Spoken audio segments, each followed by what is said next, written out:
नमस्कार साथियों स्वागत है आपका इस वीडियो के अंदर जिसमें हम लोग डिस्कशन करेंगे नॉन कांग्रेसिज्म के ऊपर the era of non Congressism.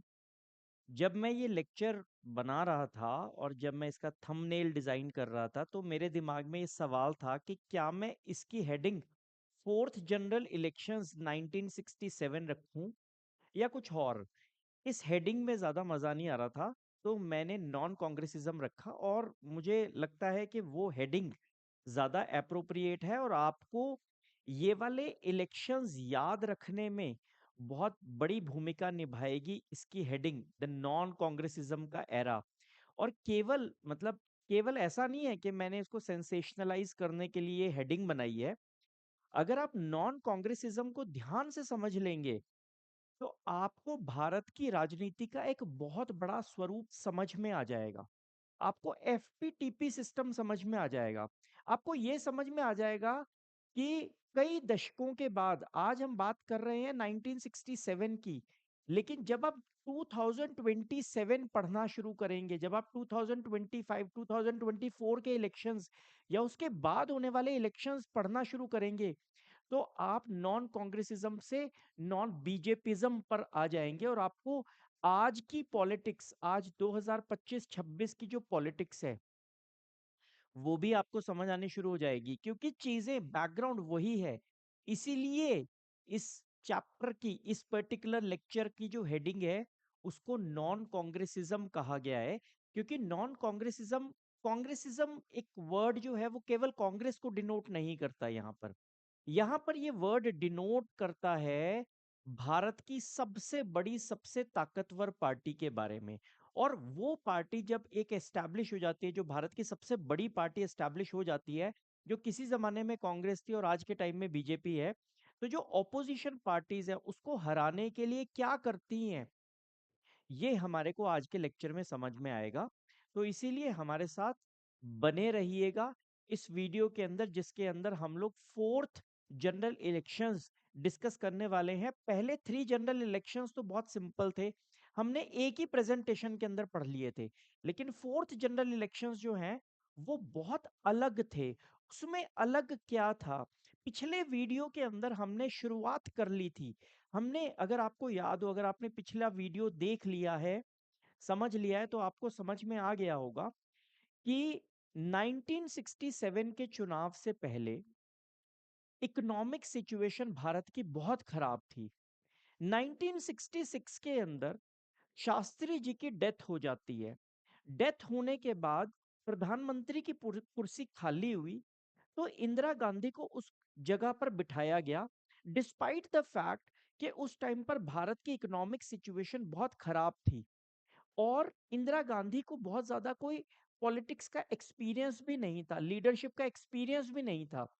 शायद कांग्रेस के सीनियर लीडर्स ये जानते थे कि 1967 के इलेक्शंस, डिस्पाइट द फैक्ट कि 1965 की वॉर हम लोग जीत चुके हैं, डिस्पाइट उसके जो है 1967 के जो इलेक्शंस हैं वो इकोनॉमिक फ्रंट पर होंगे, इकोनॉमिक फ्रंट पर होंगे। और ऐसे में कांग्रेस जो है वो बैकफुट पर नजर आएगी और लोग पूछेंगे, पिछले 20 साल का हिसाब मांगेंगे कि आपने आजादी ये कहकर दिलवाई थी कि गरीबी खत्म होगी, इक्वालिटी आएगी, प्रॉब्लम्स खत्म होंगी, लेकिन प्रॉब्लम्स तो बढ़ती जा रही हैं और ऑपोजिशन लगातार ताकतवर होता चला जा रहा था। तो उन्होंने उसको ध्यान में रखते हुए कहीं ना कहीं इंदिरा गांधी को प्राइम मिनिस्टर बनाया था कि सारा ठीकरा इनके सर पर फुटेगा। तो ऐसी परिस्थिति के अंदर 1967 के चुनाव होने थे। तो आइए सबसे पहले हम लोग इसका बैकग्राउंड समझ लेते हैं और फिर हम लोग बहुत इजीली, बहुत स्विफ्टली इस पूरे लेक्चर को डिस्कस करेंगे। बात करेंगे हम फोर्थ जनरल इलेक्शंस की, 1967 में होने वाले इन इलेक्शंस की हम लोग बात करेंगे। ये पहले, ये शार्प शिफ्ट था पहले तीन इलेक्शन से। जो पहले इलेक्शंस हुए थे ना, 52, 57, 62 के अंदर जो पहले तीन चुनाव हुए थे, जिसमें कांग्रेस को भरपूर बहुमत मिला था, 350 से ज्यादा सीटें मिला करती थी, ये वहां से शार्प शिफ्ट था। क्यों? क्योंकि ये भारत के, आजाद भारत के इतिहास का पहला इलेक्शन था जो नेहरू के बिना था। इससे पहले तो लीडर नेहरू हुआ करते थे, उनके पीछे सारे चलते रहते थे और उनके नाम पर चुनाव लड़ा जाता था।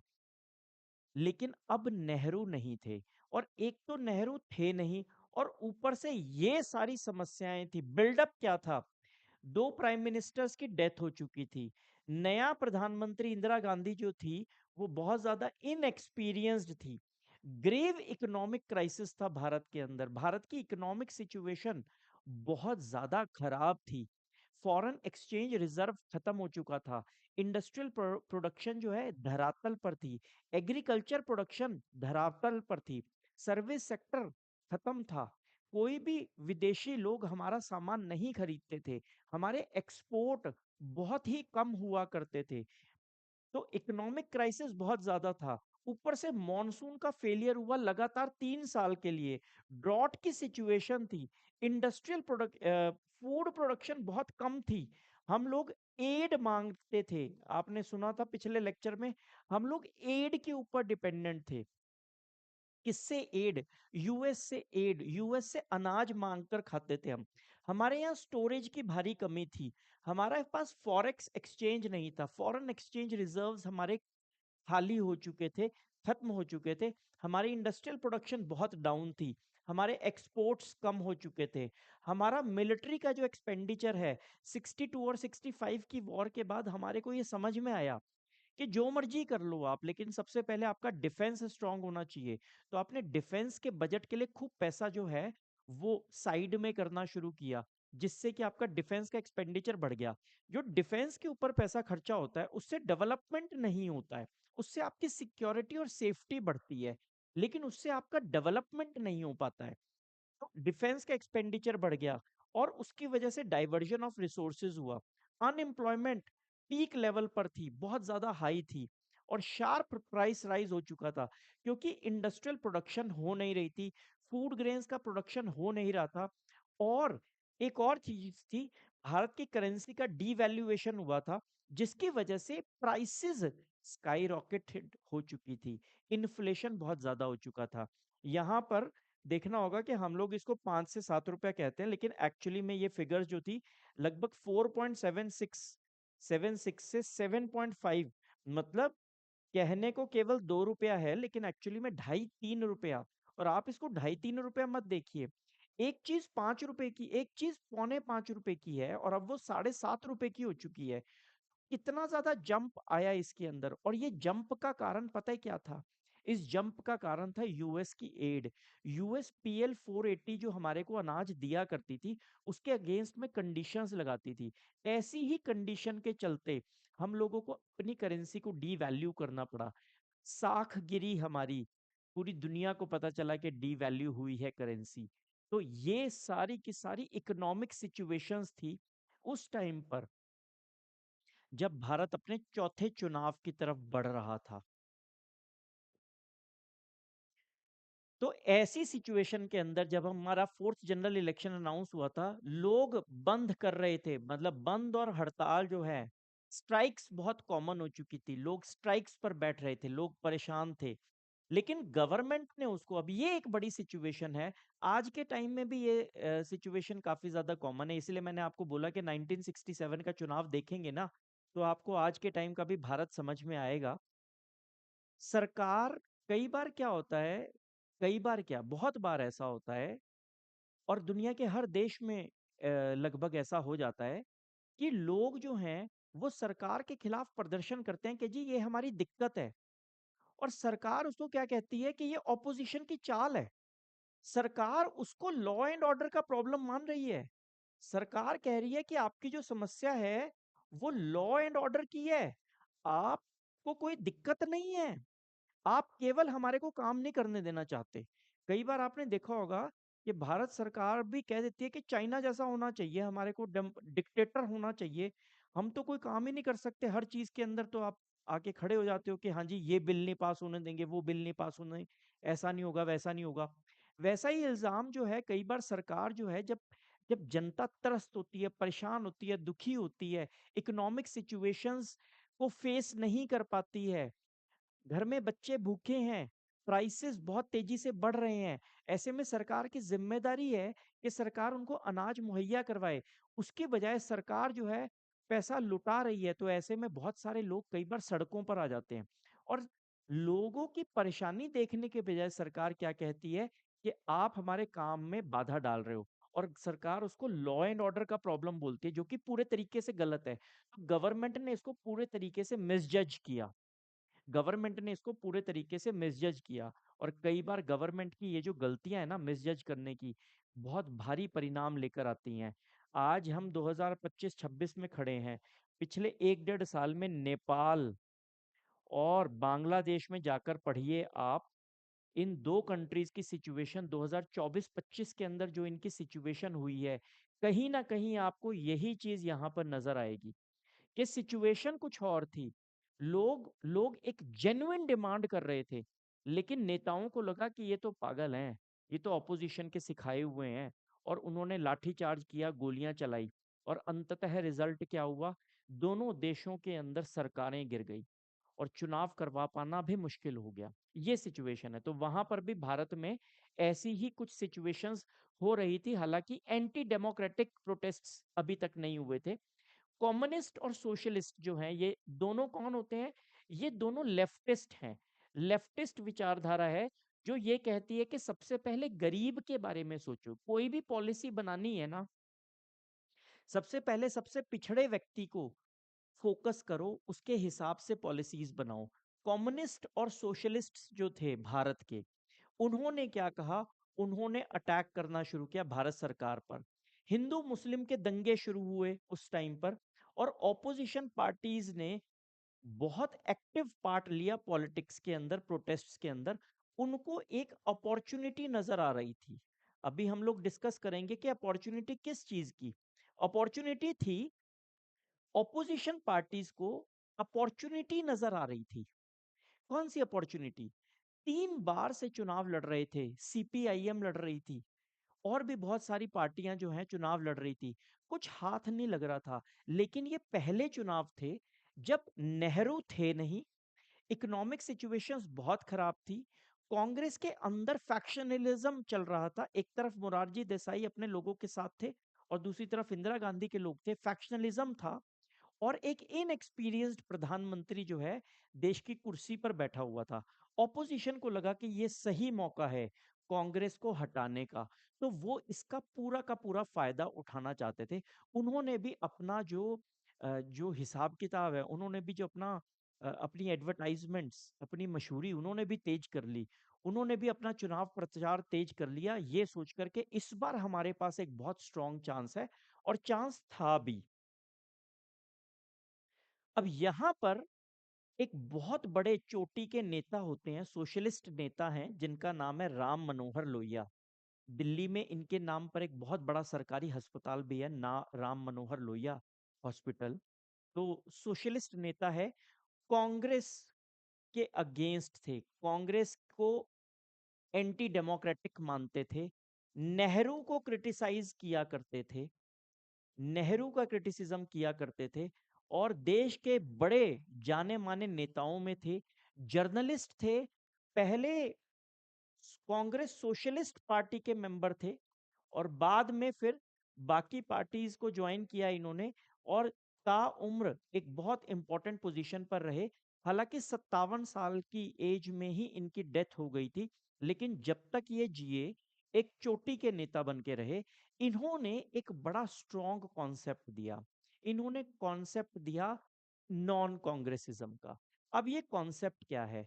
आपने 11th क्लास में पढ़ा, और इसी सीरीज के, हमारी इस सीरीज के शुरुआती लेक्चर्स में पढ़ा कि भारत में एक सिस्टम है। वो सिस्टम क्या है? भारत में चुनावों का जो सिस्टम है उसको एफपीटीपी सिस्टम कहा जाता है। ये एफपीटीपी सिस्टम बड़ा जबरदस्त है। क्या कहता है ये? आपको अगर मैक्सिमम वोट्स मिलती हैं, मैक्सिमम वोट्स मिलती हैं, तो आपको जो सीट्स मिलेंगी वो प्रोपोर्शनेटली बहुत ज्यादा मिल जाती हैं। फॉर एग्जाम्पल इसको ऐसे समझते हैं, यूपी के अंदर कुछ साल पहले, शायद 2000 कुछ साल पहले लास्ट चुनाव हुआ था, 450 में से लगभग 300 से ज्यादा सीटें जो हैं बीजेपी को मिली थी। किसको मिली? बीजेपी को मिली। लेकिन उनका वोट शेयर कितना था? उनका वोट शेयर था केवल 37%। 37% वोट शेयर के अंदर उनको 300 सीटें मिलती हैं 450 में से, यानी 66%, 67% उनको सीटें मिल जाती हैं। यानी कि जिन्होंने 63% वोट दिया अगेंस्ट में, उनको कितनी सीटें मिली? केवल 33%। 2014 के अंदर हमारी जो बीजेपी सरकार है, 2014 छोड़िए, 2019 को मानिए, 2019 के अंदर भी जो हमारी बीजेपी है, इसको 300, 350 से ज्यादा सीटें मिली थी हमारी 543 में से। लेकिन क्या आपको पता है इनका वोट शेयर कितना था? इनका वोट शेयर था केवल 38%। 62% लोगों ने बीजेपी को वोट नहीं किया था, लेकिन फिर भी बीजेपी सबसे ज्यादा सीट्स लेकर आई थी। यह है हमारा FPTP system, first past the post system. पिछले 3 चुनावों से वो ये देख रहे थे कि वो कांग्रेस के खिलाफ बड़ी जबरदस्त हवा बना रहे हैं, बड़ी जबरदस्त हवा बना रहे हैं। अभी रिसेंटली बिहार का चुनाव हुआ था, बीजेपी को 243 में से 200 से ज्यादा सीटें मिली थी। वोट शेयर कितना था? 40% के आसपास। 60% लोगों को मिली केवल 40 सीट, और 40% वोट वालों को मिली 200 सीट। क्या गलत नहीं लगता? मैथ्स गलत हो जाता है यहां पर। क्यों? क्योंकि यह है एफपीटीपी सिस्टम। क्या कारण है? 62% वोटें जो अगेंस्ट में पड़ी हैं, ये आपस में डिवाइड हो जाती हैं। कुछ वोटें चली जाती हैं कांग्रेस को, कुछ वोटें चली जाती हैं सपा को, कुछ वोटें चली जाती हैं बसपा को, कुछ वोटें चली जाती हैं अदर्स को। ये 62 जो है आपस में इतनी ज्यादा डिवाइड हो जाती है कि जो 33%, जो 37%, 38% जो रह जाती हैं, वो कॉन्सेंट्रेटेड होती हैं और उससे वो पार्टी जीत जाती है। इसी से तो आप देखते हो कि कई बहुत बड़े नेता माइनॉरिटी की पॉलिटिक्स खेलते हैं। तुष्टीकरण की राजनीति बोलते हैं इसको। भारत के अंदर आपने ये वर्ड बहुत सुना होगा। अगर एफपीटीपी सिस्टम है ना, अगर आपकी क्लास में भी चुनाव हो रहा है, अगर एफपीटीपी सिस्टम है, सपोज आपकी क्लास में चुनाव हो रहा है, और क्लास में चुनाव हो रहा है और मान लीजिए आपकी क्लास में 35 गर्ल्स हैं और 65 बॉयज हैं। मान लीजिए आपकी क्लास में 35 गर्ल्स हैं और 65 बॉयज हैं, तो चुनाव होना है क्लास के मॉनिटर का। तो जैसे ही मान लीजिए 3 लोग उसमें खड़े होते हैं, एक गर्ल खड़ी होती है और 2 बॉयज खड़े होते हैं। अगर यहाँ पर एक बॉय खड़ा होता, अगर यहाँ पर एक लड़का खड़ा होता, तो इस लड़के का जीतना लगभग तय था। अगर हम ये मानते हैं कि लड़कियां लड़कियों को वोट देंगी, लड़के लड़कों को वोट देंगे, तो इस लड़के का जीतना तय था। इसको 65 वोट्स मिलते, इसको 35 मिलते। लेकिन यहाँ पर 2 लड़के खड़े हो गए। यहाँ पर क्या हुआ? यहाँ पर 2 लड़के खड़े हो गए, तो जैसे यहाँ पर 2 लड़के खड़े हुए, तो ये जो 65 वोट्स हैं ये डिवाइड हो जाएंगी। मान लीजिए एक लड़के को मिलती हैं 32 और दूसरे लड़के को मिलती हैं 33, और लड़की को कितनी मिलती हैं? 35। तो कौन जीतेगा? That girl will win the elections, that girl will win the elections. Why? Despite the fact कि 65% वोट्स उस लड़की को नहीं मिली, लेकिन फिर भी वो लड़की चुनाव जीत जाएगी। ये तो ऐसे में क्या सॉल्यूशन नजर आता है आपको? अगर आपने लड़कियों को चुनाव जीतने से रोकना है, तो आप क्या करेंगे? आप करेंगे, ये जो 2 लड़के हैं ना, ये आपस में मिले और कहें कि देख भाई, मेरे को तू बिल्कुल भी पसंद नहीं है, तू मेरे को बिल्कुल पसंद नहीं है, मेरी तेरे से दोस्ती कभी नहीं हो सकती, लेकिन अपन टॉस कर लेते हैं, अपन में से कोई एक ही चुनाव लड़ेगा मैडम के खिलाफ। और ये दोनों जो हैं आपस में क्या कर लेते हैं, कोई ऐसी सेटिंग कर लेते हैं कि इन दोनों में से एक ही बंदा चुनाव लड़ेगा। इसीलिए जो बिहार के अंदर अभी रिसेंटली बीजेपी चुनाव जीती, तो अकेले बीजेपी थोड़ी जीती। 243 सीट्स में से आधी सीटें, कुछ सीटें जेडीयू में थी और कुछ बीजेपी थी। यानी कि ना तो सभी 243 पर बीजेपी लड़ी और ना ही टोटल 243 पर जेडीयू लड़ी। इन दोनों ने सीटें बांट ली।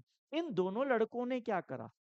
इन दोनों लड़कों ने आपस में सेटिंग बिठा ली कि बस या तू खड़ा हो जा या मैं खड़ा हो जाता हूँ, इस मैडम को हराना है। तो यानी कि कांग्रेस को हराने के लिए क्या आइडिया है कि जितने भी ऑपोजिशन वाले हैं सब मिल जाओ। यही आपको आज के टाइम में नॉन बीजेपिज्म भी समझाएगा। महागठबंधन, कांग्रेस किसका पार्ट है आज के टाइम में? कांग्रेस महागठबंधन का पार्ट है। क्यों? क्योंकि उनको पता है कि बीजेपी को अब अकेले अकेले हराना पॉसिबल नहीं है। अगर बीजेपी को हराना है तो सबको मिलना पड़ेगा। उस जमाने में यही सिचुएशन कांग्रेस के साथ थी कि अगर कांग्रेस को हराना है तो सबको आपस में मिलना पड़ेगा। अपनी विचारधाराएं छोड़ दीजिए। आप कम्युनिस्ट हैं, आप सोशलिस्ट हैं, आप लेफ्टिस्ट हैं, राइटिस्ट हैं, ठीक है, कुछ भी विचारधारा रखते हैं, बट आपकी सबसे बड़ी पहचान ये होनी चाहिए कि आप नॉन कांग्रेस वाले हैं। आप क्या हैं? आप नॉन कांग्रेस वाले हैं। हमें इस बात से फर्क नहीं पड़ता कि आपकी विचारधारा क्या है, सिर्फ इस बात से फर्क पड़ता है आप कांग्रेस के साथ हैं या नहीं। नहीं, मैं कांग्रेस के साथ नहीं हूं, आ जाओ फिर। सो उससे क्या वर्ड निकल कर आया? नॉन कांग्रेसिज्म वाले। ठीक है, तो कॉल्ड कांग्रेस रूल अनडेमोक्रेटेड और एंटी पुअर। ये देखो, इन्होंने आइडिया जो दिया नॉन कांग्रेसिज्म का क्या था? Any party except Congress should come together to defeat the Congress. Congress के अलावा जो भी पार्टी है इकट्ठी मिलो और कांग्रेस को डिफीट करो। आइडिया जो था वो किसने दिया था? राम मनोहर लोहिया जी ने दिया था। बहुत इंपॉर्टेंट क्वेश्चन है एग्जाम के लिए, इसको फैक्ट को याद रखिएगा।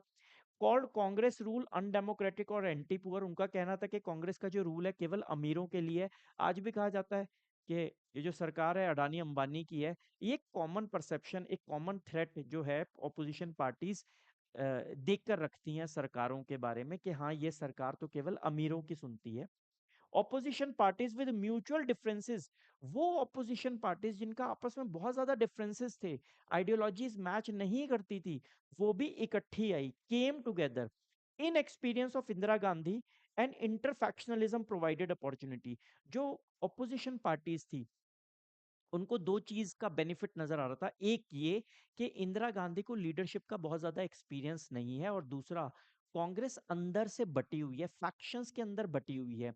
हमने पिछले चैप्टर्स के अंदर कांग्रेस के फैक्शंस पढ़े थे और कहा था कि यही कांग्रेस की स्ट्रेंथ है। लेकिन जैसे जैसे हम लोग आगे बढ़ रहे हैं वही स्ट्रेंथ जो है अब वीकनेस बनती जा रही है।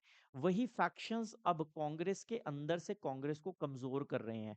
तो कांग्रेस के अंदर ये जो फैक्शनलिज्म है, जहां पर फर्स्ट सेकंड सेकंड चैप्टर में हमने पढ़ा था कि फैक्शनलिज्म जो है वो बेनिफिट कर रही थी, यहाँ पर वही फैक्शनलिज्म जो है कांग्रेस को नुकसान पहुंचा रही थी। तो इसीलिए एक यूनाइटेड ऑपोजिशन की तलाश थी सबको, एक यूनाइटेड ऑपोजिशन बनके हमें कांग्रेस को हराना है, ताकि हम एफपीटीपी सिस्टम के जो नेगेटिव इम्पैक्ट्स हैं उनको न्यूट्रलाइज कर सकें।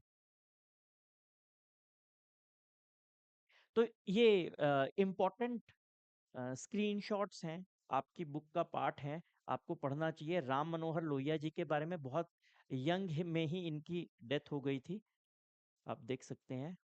इनकी डेथ हो गई थी 1967 में ही, 1967 में। सोशलिस्ट लीडर थे, फ्रीडम फाइटर थे, founder of Congress socialist party थे, और after the split in the parent party उन्होंने they he became the leader of the socialist party. उसके बाद संयुक्त सोशलिस्ट पार्टी के मेंबर थे। एक चीज कॉमन है, सोशलिज्म, सोशलिस्ट, सोशलिस्ट, जब भी पार्ट रहे सोशलिस्ट पार्टी के पार्ट रहे। Founder of Mankind and Jan, known for original contribution to non European socialist theory, जहां पर भी गए सोशलिज्म का पॉइंट लेकर गए। बहुत बड़े पॉलिटिकल लीडर थे।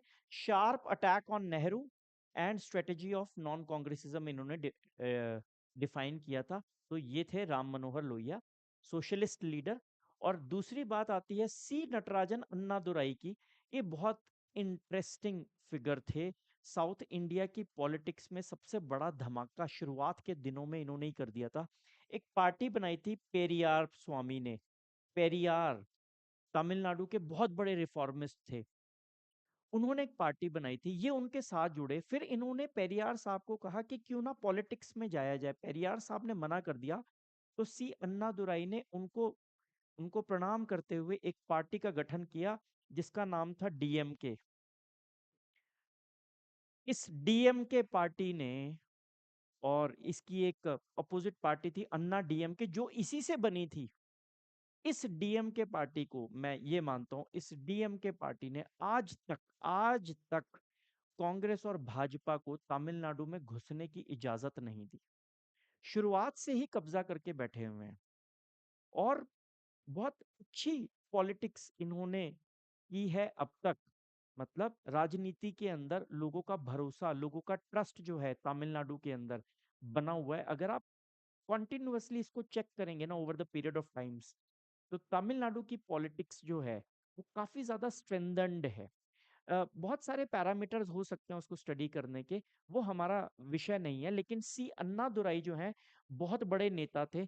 1967 के अंदर तमिलनाडु के अंदर ये चीफ मिनिस्टर बने। इन्होंने लीड किया हिंदुस्तान में सबसे पहला चुनाव जो किसी ऑपोजिशन पॉलिटिकल पार्टी ने पूरी मेजॉरिटी के साथ खुद जीता हो। वो कौन सा था? वो था तमिलनाडु का 1967 का स्टेट असेंबली जो डीएमके ने जीती थी। बिल्कुल पूरे तरीके से कांग्रेस को निस्ते नाबूद कर दिया था। बाकी जगह पर तो मिली जुली सरकारें बनी थी, बाकी जगह पर क्या था, मिली जुली सरकारें थी, लेकिन यहां पर तो एक पार्टी ने सीधा सामने से टक्कर दी थी कांग्रेस को। और उस पार्टी के लीडर कौन थे? सी नटराजन अन्नादुराई। तो इन्होंने द्रविड़ीय कजागम 1934 में जो पेरियार ने बनाई थी, जो पेरियार ने पार्टी बनाई थी, उसको ज्वाइन करा। और फिर उन्होंने डीएमके को एज अ पॉलिटिकल पार्टी बनाया 1949 के अंदर। और फिर द्रविडियन कल्चर को और तमिल कल्चर को उन्होंने प्रमोट किया। इनकी सबसे बड़ी ताकत थी, इनकी सबसे बड़ा एजेंडा था anti Hindi protest. Anti Hindi protest, Hindi को पूरे हिंदुस्तान में लागू करने का शुरुआत के अंदर कांग्रेस का मन था कि पूरे हिंदुस्तान की एक भाषा होनी चाहिए। कौन सी? हिंदी। ये उसके खिलाफ थे कि आप हिंदी को पूरे हिंदुस्तान पे इम्पोज क्यों करना चाहते हो और आप इंग्लिश को क्यों हटाना चाहते हो। जब मैं ये लेक्चर ले रहा हूं तो शायद आपके भी दिमाग में आएगा कि हाँ, ऐसा होने में क्या दिक्कत है। अगर हिंदी को पूरे हिंदुस्तान की एक भाषा, राष्ट्रभाषा मान लिया जाए तो इसमें क्या दिक्कत है? इसमें कोई दिक्कत वाली बात तो नजर नहीं आती। हमारे इस चैप्टर का, इस लेक्चर का ये टॉपिक नहीं है।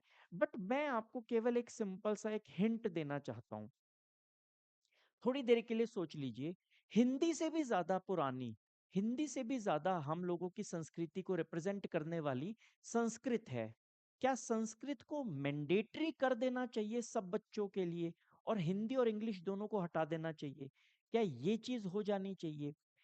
जब हमारे को सीखनी पड़ती है कोई और लैंग्वेज, तब हमारे को असल में समझ में आता है कि क्या ये चीज फोर्सफुली करना ठीक है या नहीं। हालांकि हम किसी और वीडियो के अंदर इसके बारे में डिटेल में चर्चा करेंगे, या कोई एक स्पेशल वीडियो मुझे बनाना पड़ेगा इस चीज के लिए। लेकिन एंटी हिंदी के जो प्रोटेस्ट इन्होंने किए, उससे बाकी देश के बाकी हिस्सों में भी एक जागृति पैदा हुई। लोग जानने लगे कि हाँ, लैंग्वेज एक बहुत बड़ा मुद्दा है।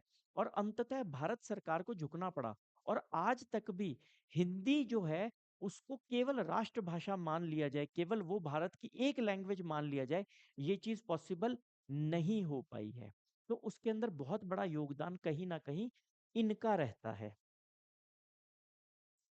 तो जब 1967 के चुनाव हो गए और उसका रिजल्ट आया, 1967 के चुनाव हुए और उसका रिजल्ट आया, तो ये बहुत बड़ा पॉलिटिकल अर्थक्वेक था, एक बहुत बड़ा भूचाल था कांग्रेस के लिए।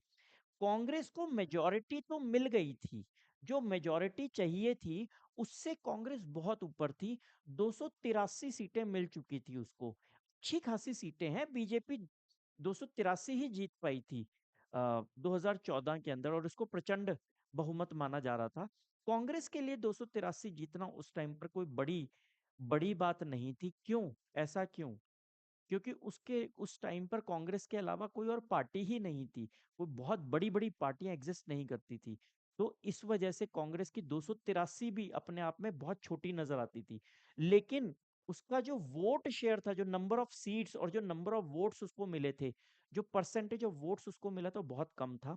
बहुत सारे कैबिनेट मिनिस्टर्स, स्टालवार्ड्स, बड़े बड़े कैबिनेट मिनिस्टर्स और बड़े बड़े दिग्गज जो थे वो चुनाव हार गए थे, अपनी अपनी कॉन्स्टिट्यूएंसीज से हार गए थे। जैसे के कामराज हार गए, पाटिल साहब हार गए, घोष साहब हार गए, सहाय साहब हार गए। तो मैंने इनके केवल सरनेम्स लिखे हैं, बुक में पूरे पूरे नाम लिखे हुए हैं। मैंने सरनेम इसलिए लिखे हैं ताकि आप थोड़ा सा याद रख सको, याद रख सको कि कामराज कहाँ के थे, तमिलनाडु के थे। नाम याद रखिएगा, पूछ सकता है कोई। पाटिल साहब, देखो नाम देखो, पाटिल, तो पाटिल साहब कहाँ को बिलोंग करते थे? पाटिल साहब नाम से पता लगता है महाराष्ट्र को बिलोंग करते थे, महाराष्ट्र को। घोष साहब, घोष बाबू, बंगाल, बंगाल से बिलोंग करते, वेस्ट बंगाल। सहाय साहब कहाँ से बिलोंग करते थे? बिहार से। तो मैं, ताकि एग्जाम की भी तैयारी हो सके, केवल सरनेम से भी आप गेस कर सकते हो कि ये बंदा कौन सी स्टेट से होगा, ये नेताजी कहाँ से होंगे। तो असेंबली इलेक्शंस जो हुए, आपको याद है कि शुरुआत के अंदर क्या था कि स्टेट्स के और सेंटर के इकट्ठे चुनाव हुआ करते थे। पहले 3 इलेक्शन भी ऐसे हुए थे और अब भी ऐसा हुआ था। तो पहली बार ऐसा हुआ था कि 7 स्टेट्स ऐसी थी, 7 स्टेट्स ऐसी थी जहां पर कांग्रेस मेजॉरिटी नहीं बना पाई थी। और अंततः डिफेक्शंस के चलते, डिफेक्शंस, अभी क्या होता है डिफेक्शंस, अभी हम लोग डिस्कस करेंगे। और डिफेक्शंस के चलते 2 स्टेट्स ऐसी भी थी जहां पर कांग्रेस खुद की सरकार नहीं बना पाई थी। तो टोटल ऐसी कितनी स्टेट्स थी? 9 स्टेट्स ऐसी थी जहां पर कांग्रेस की सरकार बनी ही नहीं थी। 7 में तो मेजॉरिटी भी नहीं मिली थी, और 2 जगह ऐसी थी जहां पर मेजोरिटी मिली लेकिन सरकार तब भी बना नहीं पाए डिफेक्शंस की वजह से। वो कौन कौन सी स्टेट्स थी? पंजाब, हरियाणा, यूपी, इनको इकट्ठा कर लो। एमपी, बिहार, वेस्ट बंगाल, उड़ीसा, इनको इकट्ठा कर लो। और मद्रास और केरला, इनको इकट्ठा कर लो। साउथ के अंदर भी यही हाल हुआ, वेस्ट ईस्ट के अंदर भी यही हाल हुआ, और नॉर्थ के अंदर भी यही हाल हुआ। तो पूरे हिंदुस्तान के अंदर ऐसी सिचुएशन आ गई कि कांग्रेस जो है काफी प्रोमिनेंट बड़ी बड़ी स्टेट्स को अपने हाथ से लूज कर चुकी थी। ये एक बड़ा अच्छा नारा दिया गया, एक बड़ी अच्छी बात कही गई कि पहली बार हिंदुस्तान में, आजाद भारत में पहली बार ऐसा हुआ कि आप दिल्ली से ट्रेन पकड़िए हावड़ा तक की, कलकत्ता तक की ट्रेन पकड़िए दिल्ली से, और दिल्ली से जब आप कलकत्ता की ट्रेन में चढ़ेंगे तो रास्ते में एक भी कांग्रेस शासित प्रदेश, स्टेट नहीं मिलेगा आपको। ऐसा पहली बार हुआ है। दिल्ली से कलकत्ता जाएंगे आप तो आपको एक भी ऐसी स्टेट नहीं मिलेगी जहां पर कांग्रेस की सरकार हो। तो ये सिचुएशन किसी जमाने में, उससे कुछ साल पहले तक अनइमेजिनेबल थी। लेकिन 1967 के चुनाव में ऐसी ऐसी चीजें हुई जो आने वाले टाइम में इतिहास बनकर रह गई। जो मैंने अभी बताया आपको, डीएमके ने सारे रिकॉर्ड तोड़ दिए। डीएमके ने सी अन्नादुराई के नेतृत्व में केवल कांग्रेस को हराया ही नहीं था, अकेली एक पार्टी ने अपने दम पे मेजॉरिटी बना ली थी। मेजॉरिटी मतलब कि सरकार खुद बनाएंगे, हमें किसी की जरूरत ही नहीं है, किसी कोalition की भी जरूरत नहीं है। एफपीटीपी सिस्टम भी गया भाड़ में, एफपीटीपी सिस्टम से भी हमें कोई लेना देना नहीं है, अकेले दम पर हमने सरकार बनाई। पहली कब? 1967 में, विद क्लियर मेजॉरिटी। इससे पहले ऐसी सिचुएशन कभी भी देखने को नहीं मिली थी। आपको याद है फर्स्ट चैप्टर में हमने डिस्कस किया था सबसे पहली नॉन कांग्रेस की सरकार 1957, ईएमएस नंबूरीपाद, ईएमएस नंबूरीपाद। दुनिया के इतिहास की, अगर आपको याद हो, दुनिया के इतिहास की पहली कम्युनिस्ट सरकार जो डेमोक्रेसी के तरीके से आई थी। चाइना के बारे में पढ़िए। चाइना की कम्युनिस्ट पार्टी ये कहती है ये इलेक्शन नहीं होने चाहिए, इलेक्शन हुए तो देश खत्म। वो ये मानते हैं कि इलेक्शन हुए तो देश खत्म, मल्टी पार्टी सिस्टम हुआ देश खत्म। वो मानते हैं कि कम्युनिज्म के अंदर एक ही पार्टी होनी चाहिए और इलेक्शन होने नहीं चाहिए। हमारा उनका ये मानना है कि कम्युनिज्म और इलेक्शन, डेमोक्रेसी ऑपोजिट हैं। लेकिन हिंदुस्तान का एक्सपेरिमेंट तो देखिए, भारत में पहले शुरुआत के अंदर ही कम्युनिस्ट सरकार आ रही है, और वो कहां से आ रही है? इलेक्शन लड़के आ रही है। तो जो कुछ आप बनाएंगे ना, जो कुछ आप बुक्स में लिखेंगे, टेक्स्ट बुक्स में लिखेंगे, और जो रूल्स बनाएंगे, भारत की डेमोक्रेसी सारे रूल तोड़ के दिखाएगी। और तब भी सस्टेनेबल रहेगी। यही यही खास बात है भारत की डेमोक्रेसी की, इसी को मैच्योरिटी कहते हैं। तो ये मैप आपको देखने को मिलेगा, अभी अभी हमने ये डिस्कस किया कि यहाँ से यहाँ तक, दिल्ली टू हावड़ा, कोई भी कांग्रेस शासित प्रदेश नहीं है। ये जो लाल दिखने वाली है, ये है Congress did not get a majority. ये वो इलाके हैं जहां पर कांग्रेस को मेजोरिटी नहीं मिली। कुछ एक एक्सेप्शंस है, राजस्थान में मेजोरिटी नहीं मिली लेकिन कांग्रेस ने अल्टीमेटली सरकार बनाई। लेकिन वही मध्य प्रदेश में कांग्रेस को मेजोरिटी मिली, लेकिन सरकार जो है डिफेक्शंस की वजह से नॉन कांग्रेस की बनी। और यहाँ पर एक और चीज है, यहाँ पर हरियाणा है, ये पंजाब है। 1967 की बात कर रहे हैं, हरियाणा पंजाब आपस में अलग हो चुके थे।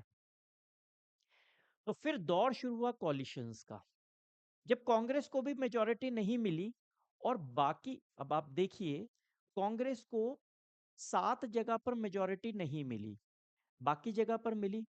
7 जगह में से एक जगह तमिलनाडु है जहां पर ऑपोजिशन एक पार्टी को पूरी की पूरी मेजोरिटी मिली।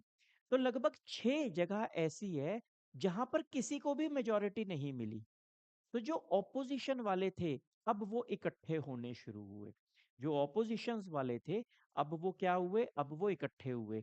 उसको बोलते हैं कोलिशंस। और कोलिशंस करके उन्होंने वहां पर सरकारें बनानी शुरू करी।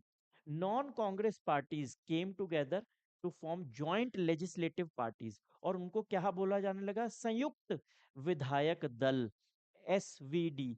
आपको मालूम है ना, विधायक जी कौन होते हैं, विधायक जी? विधायक जी होते हैं एमएलए। एमएलए सेंटर में, लोकसभा में एमपीज होते हैं।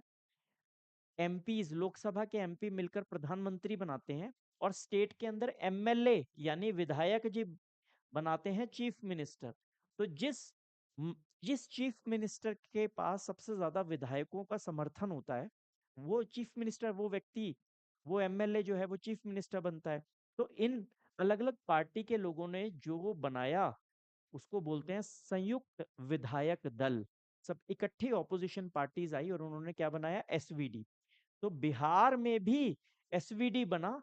लेकिन देखो बड़ी इंटरेस्टिंग बात, उस एसवीडी में, उस कोलिशन के अंदर, ये दोनों सोशलिस्ट पार्टीज हैं, ये कम्युनिस्ट पार्टी है और ये राइटिस्ट पार्टी है। मतलब सैलेड बाउल बन चुका है, सब कुछ उसमें डाल दिया। कई बार होता है ना, रात की सब बची हुई दाल भी पड़ी है, मटर भी पड़े हुए हैं, गोभी भी पड़ी है, तो इतनी सारी सब्जियां थोड़ी थोड़ी बच गई हैं, क्या करें, सबको मिक्स करके पराठा बना लो, उससे भी नाश्ता कर सकते हो आप। किसी का किसी से कोई मेल नहीं है। सोशलिस्ट पार्टियां हैं, कम्युनिस्ट पार्टियां हैं, राइटिस्ट पार्टियां हैं, लेफ्टिस्ट पार्टियां हैं, अरे छोड़ो, तुम्हारा केवल एक ही जात है, तुम सब नॉन कांग्रेस वाले हो। सब नॉन कांग्रेस वाले मिल जाओ, डजेंट मैटर कि आप किस विचारधारा को बिलोंग करते हो, सत्ता को अपने पास रखो, सबसे पहले कांग्रेस को हटाओ। तो इस तरीके से बिहार के अंदर एक ऐसी पार्टी बनी, एक ऐसी सरकार बनी जिसमें अलग अलग विचारधाराओं की बहुत सारी पार्टियां थी। ऐसा ही कुछ पंजाब में हुआ। पंजाब में अकाली दल खुद डिवाइडेड था।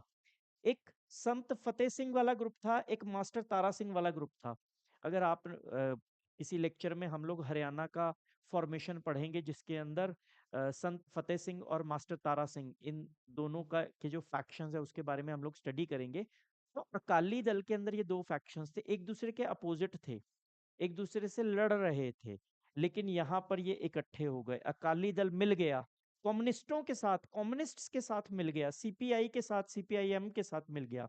ये अलग हो चुके थे उससे पहले, लेकिन फिर भी यहाँ पर मिल गए। एसएसपी के साथ मिला, रिपब्लिकन पार्टी के साथ मिला, भारतीय जनसंघ के साथ मिला, जितनी ऑपोजिशन पार्टीज हो सकती थी सब मिल गई। इसी को तो बोलते हैं नॉन कांग्रेसिज्म। सारे नॉन कांग्रेस वाले इकट्ठे हो जाओ, और ऐसी ही एक सरकार पंजाब में भी बनाई गई। तो यहाँ पर आप देख सकते हैं, बड़ी इंटरेस्टिंग फोटो बनी हुई है, कार्टूनिस्ट ने चरण सिंह के अटेम्प्ट को बताया। ठीक है, किट्टी ने ये जो है कार्टून बनाया। और keep right no left turn, एक साइकिल चला रहे हैं, और ये कहा गया है कि बस सीधी रखना, ऐसे सीधी रखना, कोई इधर उधर, अपनी आइडियोलॉजीज को भूल जाओ। ये भूल जाओ कि मैंने इंडिविजुअली कहाँ जाना है, जहां सब चल रहे हैं वहां चलो, एक बार रास्ते पर पहुंचने तो दें, एक बार कांग्रेस को हमेशा के लिए हटाकर तो देखें कि आगे क्या होता है। तो ये फोटो उस चीज को रिप्रेजेंट करती है। ये फोटो 1967 के इलेक्शंस के रिजल्ट को रिप्रेजेंट करती है। इन इलेक्शन रिजल्ट्स के अंदर हमने अभी डिस्कस किया कि 7 जगह पर कांग्रेस की मेजॉरिटी नहीं आई थी, लेकिन 9 जगह पर वो सरकार नहीं बना पाई थी। 9 जगह पर सरकार नहीं बना पाई थी। तो ऐसी भी कुछ जगह थी जहां पर कांग्रेस की मेजॉरिटी आई, लेकिन कांग्रेस अपनी सरकार नहीं बना पाई। उसका कारण था डिफेक्शंस। ये एक बहुत इंपॉर्टेंट चीज थी जो उस टाइम पर शुरू हो गई थी, जो होनी शुरू हो गई थी, और जिसका सबसे बढ़िया एग्जाम्पल हरियाणा में देखने को मिला। क्या एग्जाम्पल है और क्या चीज होनी शुरू हुई? सपोज एक नेताजी हैं, नेताजी बीजेपी की टिकट पे चुनाव लड़ते हैं और इलेक्शन जीतकर एमएलए बन जाते हैं। इलेक्शन जीतकर एमएलए बन जाते हैं। नेताजी बीजेपी के अंदर एक बहुत मामूली से एमएलए हैं, एक छोटे एमएलए हैं। नेताजी को इस बात की कोई उम्मीद नहीं है कि इनको मंत्री जी बनाया जाएगा या फिर चीफ मिनिस्टर बनाया जाएगा। ये इलेक्शन बीजेपी जीत चुकी है और ये एक रैंडम एमएलए साहब हैं जो बीजेपी को बिलोंग करते हैं। कांग्रेस पूरे तरीके से चुनाव हार चुकी है। एक हाइपोथेटिकल सिचुएशन हम लोग एज्यूम कर रहे हैं। अभी कांग्रेस क्या करती है? कांग्रेस इस एमएलए को कहती है कि आप अगर बीजेपी को छोड़ दोगे और अगर आप हमारे साथ आ जाओ, हम तो वैसे भी, हमारे तो कुछ नहीं है पल्ले, हमारी तो सरकार बननी नहीं, हम तो ऑपोजिशन में बैठे हैं, लेकिन हमारे पास एक सीट की कमी है। अगर हमें वो एक सीट मिल जाए, या हम लोग 2 सीट पीछे हैं, अगर तुम आ जाओ तो हम बीजेपी से ऊपर चले जाएं। अगर तुम हमें ज्वाइन कर लो तो हम तुम्हें मुख्यमंत्री बना देंगे, हम तुम्हें सीएम बना देंगे। तो ये जो विधायक जी हैं जिनकी बीजेपी में कोई बहुत ज्यादा हैसियत नहीं है, ऐसे एक व्यक्ति को लेकर कांग्रेस जो है वो अपना सीएम बनाने के लिए तैयार है। तो ऐसा हो सकता है कि ये विधायक जी फिसल जाएं और कांग्रेस के साथ चले जाएं। ऐसे में बीजेपी के साथ क्या कर दिया इन्होंने? इन्होंने बीजेपी को डिफेक्ट कर दिया। दे डिफेक्टेड बीजेपी। इसी को बोलते हैं डिफेक्शंस। जब एक विधायक या एमपी जिस पॉलिटिकल पार्टी के चिन्ह पर चुनाव जीता है, उस पॉलिटिकल पार्टी को चुनाव जीतने के बाद छोड़ देता है, तो उस सिचुएशन को हम लोग डिफेक्शंस कहते हैं। जो दल बदलू नेता होते हैं ना, इनको आम परिभाषा में क्या कहते हैं? दल बदलू। जो दल बदलू किस्म के नेता होते हैं, उनको यहाँ पर तो आपने चीफ मिनिस्टर का बोला कि हम आपको चीफ मिनिस्टर बना देंगे, लेकिन ऐसा भी तो हो सकता है कि आप इनको ये कहें कि चीफ मिनिस्टर तो शायद ना बना पाए, आप ले लीजिएगा 10 करोड़ रुपए, आप 10 करोड़ रुपए लीजिए, हमारी तरफ आ जाइए। और ये जो है 10 करोड़ के लालच में, 20 करोड़ के लालच में जो है अपनी ओरिजिनल पॉलिटिकल पार्टी को छोड़ दें। ऐसी सिचुएशंस थी डिफेक्शंस की, जो भारत में बहुत प्रोमिनेंट थी, बड़ी तेजी से बढ़ रही थी। दल बदलने वाले नेताओं की संख्या बढ़ती चली जा रही थी, जिससे सरकारों की स्टेबिलिटी बड़ी मुश्किल हो गई थी। सरकारें चुनाव जीतती थी, पार्टियां चुनाव जीतती थी, और उसके बाद डिफेक्शंस, हॉर्स ट्रेडिंग शुरू हो जाती थी। इसको क्या कहते हैं? Horse trading. विधायकों की खरीद फरोख्त को क्या बोला जाता है? हॉर्स ट्रेडिंग शुरू हो जाती थी। तो when elected representative leaves the party, that is known as defections. Played important role in installing non Congress governments. बहुत जगह पर कांग्रेस के साथ ऐसा हुआ कि जो कांग्रेस के विधायक थे वो अपनी पार्टी छोड़कर ऑपोजिशन के पास चले गए, किसी लालच के चलते, या वैसे उनका जो भी उनका प्लान था उसके चलते वो ऑपोजिशन के साथ चले गए। बहुत ज्यादा ऐसा रोल प्ले हुआ हरियाणा में, एमपी में, यूपी में, मध्य प्रदेश, उत्तर प्रदेश और हरियाणा के अंदर ऐसी सरकारें बनी जो कांग्रेस के अगेंस्ट थी। मतलब कांग्रेस के बहुत सारे विधायक टूटकर दूसरी जगह गए थे। इसका एक बहुत बढ़िया एग्जाम्पल यहाँ पर देखने को मिलता है, आया राम गया राम। ये शायद आपने नॉर्मल आम बोलचाल की भाषा के अंदर इसको कई बार सुना होगा कि आया राम गया राम क्या होता है। तो एक गया लाल करके एक नेताजी थे, गया लाल करके नेताजी थे। कहाँ के थे? हरियाणा के थे। 1967 का चुनाव था, 1967 का चुनाव था। 14 दिन के अंदर नेताजी ने 3 बार पार्टी बदली, 3 बार पार्टी बदली। कांग्रेस से यूनाइटेड फ्रंट, यूनाइटेड फ्रंट से कांग्रेस, कांग्रेस से यूनाइटेड फ्रंट, ऐसे टोटल 5 बार बदली थी, 14 दिन में 3 बार बदली। तो ऐसे ही वहां के जो ये थे राव बीरेंद्र सिंह जो कांग्रेस के थे, जब आखिरी बार जब एक बार और इन्होंने पार्टी बदली तो उन्होंने बड़े मजाकिया अंदाज में जर्नलिस्ट के सामने कहा, किसी जर्नलिस्ट ने पूछा कि जी गयालाल जी तो चले गए, गयालाल जी तो चले गए। तो उसने कहा नहीं नहीं, गयाराम इज नाउ आयाराम, आयाराम गयाराम। तो वहां से ये प्रचलित हुआ था आयाराम गयाराम। उन नेताओं के लिए बोला जाता है जो अपनी पार्टी को तोड़कर, अपनी पार्टी को छोड़कर दूसरी पार्टी के साथ कुछ बेनिफिट्स के लिए, कुछ लालच के लिए, कुछ सेल्फिश गोल्स के लिए अपनी पार्टी को छोड़ देते हैं। तो इसका इलाज भी हुआ था बाद में। इसका इलाज हुआ 1985 के अंदर। इसका इलाज किया गया 1985 के अंदर। क्या किया गया 1985 के अंदर? हमारे कॉन्स्टिट्यूशन के अंदर, हमारे कॉन्स्टिट्यूशन के अंदर 12 शेड्यूल्स हैं। 1984 तक हमारे कॉन्स्टिट्यूशन में 9 शेड्यूल्स हुआ करते थे। तो 10वां शेड्यूल ऐड किया गया, एंटी डिफेक्शन लॉ ऐड किया गया 1985। आज के भारत में यदि आप अपनी पार्टी चुनाव के बाद छोड़ते हैं तो आपका चुनाव भी हारा हुआ माना जाएगा।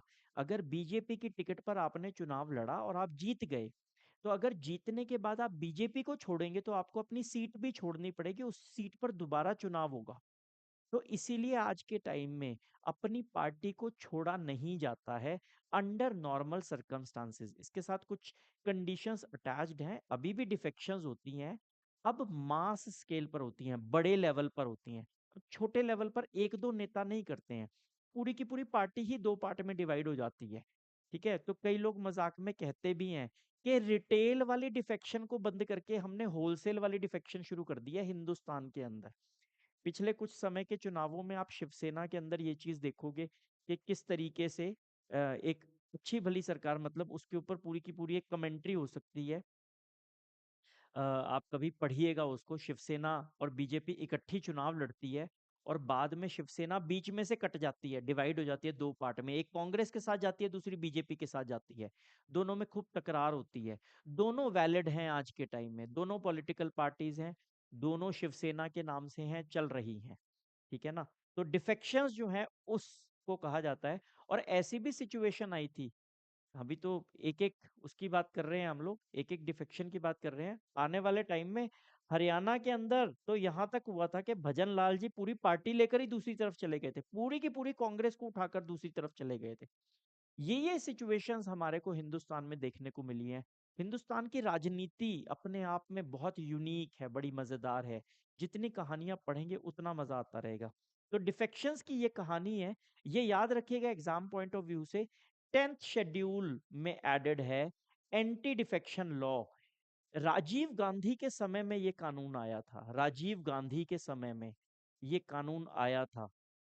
कौन सा? एंटी डिफेक्शन लॉ वाला कानून राजीव गांधी के समय में आया था, ये बात आप याद रखिएगा। तो ये हमने कहानी पढ़ ली है। तो आइए हम लोग कुछ आज जो हमने पढ़ा नॉन कांग्रेसिज्म और 1967 के इलेक्शंस, उसके बारे में कुछ क्वेश्चंस प्रैक्टिस कर लेते हैं अपने सीयूईटी के पॉइंट ऑफ व्यू से। The devaluation of Indian currency mentioned in the context refers to ₹5 to ₹7, ₹5 से ₹7, ये डीवैल्यूएशन हुआ था 1966 में। हमने थोड़ा सा इसका बैकग्राउंड पढ़ा है। भारत पीएल 480 के तहत यूएस से अनाज मंगाता था। यूएस ने प्रेशराइज किया इंडियन गवर्नमेंट को और उसके चलते भारत को अपना डीवैल्यूएशन करना पड़ा। आने वाले टाइम में हम लोग इको के जब वीडियोस बनाएंगे तो हम डीवैल्यूएशन, डेप्रिसिएशन, इन सारे कॉन्सेप्ट्स को भी डिस्कस करेंगे। तो डीवैल्यूएशन का मतलब है कि ये जो वैल्यू गिराई गई थी, डीवैल्यूएशन का क्या मतलब है? ये जो वैल्यू गिराई गई थी, ये आरबीआई ने गिराई थी। आरबीआई का मतलब ये सरकार ने गिराई थी, गवर्नमेंट ने गिराई थी, मार्केट ने नहीं गिराई थी, हमने खुद गिराई थी। That is known as devaluation. 1967 general elections in India are described as a sharp shift from earlier elections mainly because they were held पहले वाले इलेक्शंस से ये किस तरीके से अलग थे? क्या ये इमरजेंसी के बाद हुए थे? नहीं, इमरजेंसी के बाद तो 1977 वाले हुए थे, लेकिन हम लोग तो 1967 की बात कर रहे हैं, तो ये गलत है। क्या ये ग्रीन रेवोल्यूशन के टाइम में हुए थे? हाँ, ये ग्रीन रेवोल्यूशन के टाइम में हुए थे। ये बात सच है, लेकिन क्या ये इसको यूनिक बनाता है? नहीं, ये यूनिक नहीं बनाता है। ग्रीन रेवोल्यूशन का इलेक्शंस से कोई भी डायरेक्ट लेना देना नहीं था। For the first time without Nehru, yes, ये सही जवाब दिखता है, नजर आता है। After the Sino Indian war, हाँ, साइनो इंडियन वॉर हुई थी, लेकिन उसके बाद तो पाकिस्तान वॉर भी हो गई थी, तो ये भी जवाब गलत है। इन दोनों में से जो बेटर ऑप्शन है वो आपको सी नजर आएगा। सी जो है इसको सटीक तरीके से जवाब देता है इस पर्टिकुलर क्वेश्चन का। ये दो आंसर सही निकालने के बाद एक को क्यों टिक किया जा रहा है, हमेशा याद रखना। क्वेश्चन पेपर में लिखा होता है choose the best alternative. Right answer choose करना ऐसा बहुत कम पेपर्स में होता है। Choose the best alternative, best option. इसीलिए जरूरी ऐसा नहीं है कि एक ही ऑप्शन हमेशा सही होगा और बाकी गलत होंगे, बाकी भी सही हो सकते हैं। जज करना बहुत जरूरी है, इसलिए कैंसिल करना बहुत जरूरी, कंपैरिजन करना बहुत जरूरी है। इसी तरीके से मल्टीपल चॉइस क्वेश्चंस को प्रैक्टिस करना चाहिए। Which of the following situations were formed in the economic background of 1967 general elections? General elections जो 1967 थे उसके बैकग्राउंड में क्या क्या चीजें हुई थी? क्या failure of monsoon and drought हुआ था? हाँ जी, बिल्कुल हुआ था। क्या decline in food production and storage हुआ था? हाँ, बिल्कुल हुआ था। क्या rise in unemployment and prices हुआ था? हाँ, बिल्कुल हुआ था। रैपिड इंडस्ट्रियल ग्रोथ, क्या ये हुआ था? नहीं, ये तो नहीं हुआ था। वन भी ठीक है, टू भी ठीक है, थ्री भी ठीक है। कौन सा ऑप्शन है? B option. One, two and three तीनों ठीक है। Next, the idea that any party except the Congress should unite to defeat Congress, इसको क्या कहते हैं? इस आइडिया को कहते हैं नॉन कांग्रेसिज्म। इस आइडिया को क्या बोला जाता है? Non Congressism. और ये आइडिया किसने दिया था? ये आइडिया दिया था राम मनोहर लोहिया ने।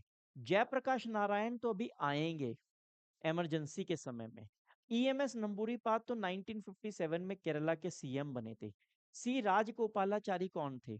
सी Rajagopalachari first Indian governor general of free India, first Indian governor general थे सी राजगोपालाचारी। माउंटबेटन के बाद पहला गवर्नर जनरल भारत का जो भारतीय था वो थे C Rajagopalachari. Which party formed the first non-Congress government with a clear majority?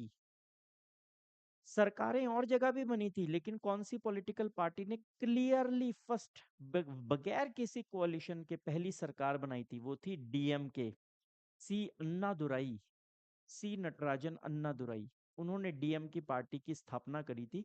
1967 में कांग्रेस को पटखनी दी, और यकीन मानिए आज तक कांग्रेस और बीजेपी को सेंध लगाने नहीं दी है तमिलनाडु के अंदर।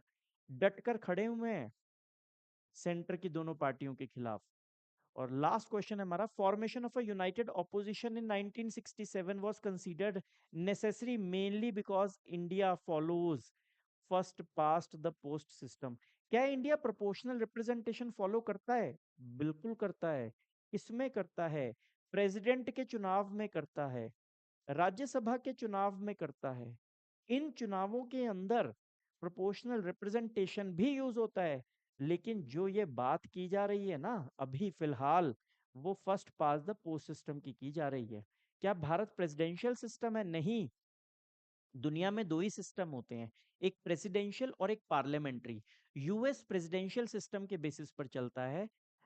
इंडिया जो है यूके का पार्लियामेंट्री सिस्टम फॉलो करता है। तो भारत कौन सा सिस्टम फॉलो करता है? भारत फॉलो करता है पार्लियामेंट्री सिस्टम, पार्लियामेंट्री सिस्टम। ठीक है, तो ये ऑप्शन तो हमारी गलत है। मल्टी मेंबर कॉन्स्टिट्यूएंसी सिस्टम कुछ हद तक सही है, लेकिन यहां पर तो हमारा जवाब यही है, formation of a United opposition in 1967 because India has got first pass the post system, जिसके अंदर जो आदमी बाकियों से ज्यादा वोट ले लेता है वो जीता हुआ माना जाता है, डिस्पाइट द फैक्ट कि बाकी लोगों की मिलाकर वोटें उससे ज्यादा हों, उससे कोई फर्क नहीं पड़ता। ठीक है, तो ये था हमारा छठा क्वेश्चन, ये थे हमारे प्रैक्टिस क्वेश्चन सीयूईटी के हिसाब से। आई होप कि आपको लेक्चर पसंद आया होगा। वीडियो को ज़रूर लाइक करिएगा और चैनल को ज़रूर सब्सक्राइब करिएगा। बहुत सारे वीडियोज़ आपके लिए बनाएँगे हम आने वाले टाइम में, और आप कोई भी सवाल हमसे पूछना चाहें तो कमेंट बॉक्स में ज़रूर पूछ सकते हैं। अगले वीडियो में फिर आपसे मिलेंगे और अपनी चर्चा को आगे बढ़ाएँगे। बहुत इंटरेस्टिंग होगा अगला वीडियो भी। मुझे भी गूज़बम्प्स आने लगते हैं जब मैं सोचता हूँ कि अगले टॉपिक में मैंने ये पढ़ाना है। तो फिर उस वीडियो में आपसे मिलेंगे, तब तक के लिए जय हिंद।